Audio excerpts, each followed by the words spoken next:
Hello, everybody. Scott Golden here with the Golden Opportunities Coaching YouTube channel. Welcome to those of you who are new. Welcome back to those of you seasoned veterans of what we do around here. What we do around here is bring about conversations of a psychological, mental health, emotional health paradigm, and we do as often as we can. This is about toxic parents, a topic we've talked about tons of times before, but I think it bears repeating a lot of times because people are still dealing with toxic parentage, even if they think they've gotten through it or think they're in a better place with it. Toxic parenting is a very difficult thing to deal with for a number of reasons, not limited to the fact that many times we don't have a lot of support within our society to talk about that happening. Um, if you are looking for coaching on how to deal with family dynamics or relational dynamics or any other point in between, having worked with over 18,000 people at this point over the last decade and a half, would love to be of assistance to you if I can in that direction. There's a couple ways you can reach out at PO Perception on Twitter and or in the About Me section of this YouTube page. Either one will get you in touch with me or a member of my team. We can make something happen from there and ultimately connect on a deeper level to make something good come out of what can be often a difficult situation. So the first thing to look at is um, kind of identifying the reality that many times toxic situations aren't going to change.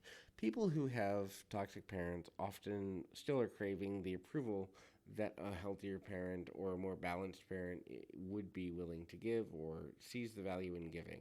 Many times, toxic parents either have bitterness, anger, frustration, hardship around the idea of being parents or the life they've had, the things they had to miss, or they feel they missed, perceive they missed because of being parents. It's not necessarily their fault or their focus that they have ruminated on this so long that they are unwilling to change. And so leaving a person behind in some way when they're unwilling to change is a healthy decision for the individual who has a relationship with toxic parentage.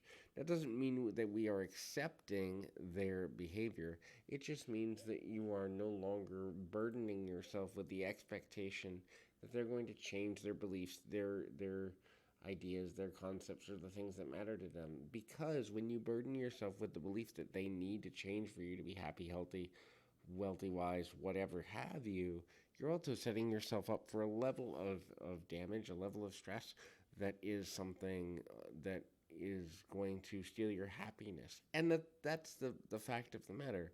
Your happiness, as long as you're not bringing harm to anyone else, has to matter more than the supposed perception of the relationship and conditioning that you've had in a parenting dynamic. Obviously, we'd all like to be close enough with our parent that we have a good relationship with them, but sometimes there are many people who are capable of creating a child but not capable of raising them. Furthermore, there are people that have mental emotional imbalances or people that have children who never wanted to be in that position and they weren't able to have the boundaries necessary to avoid bad parenting or the challenges they're in.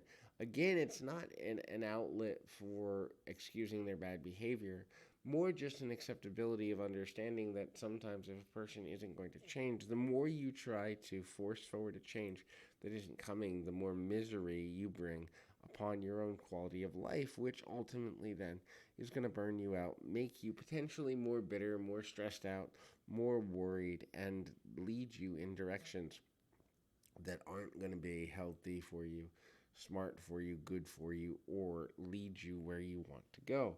Ultimately, when you know that a person isn't going to change, you also have to accept that their willingness or lack thereof to change or not change isn't your fault, nor is it your responsibility. So often, children who have been in abusive situations, either as children or into adulthood, because those dynamics do continue into adulthood, think that it's their job to get their parent or parents, plural, to change, and that's not the case. It's not your fault that they have chosen the way that they have decided to be. It's also not your fault that they don't see the way they're behaving to be harmful or hurtful. And honestly, there is a certain level of immaturity in expecting someone to change if they've proven that after time, after many conversations or many, you know, just kind of back and forth dialogues, that the parent has still chosen not to make the changes that you wish they would.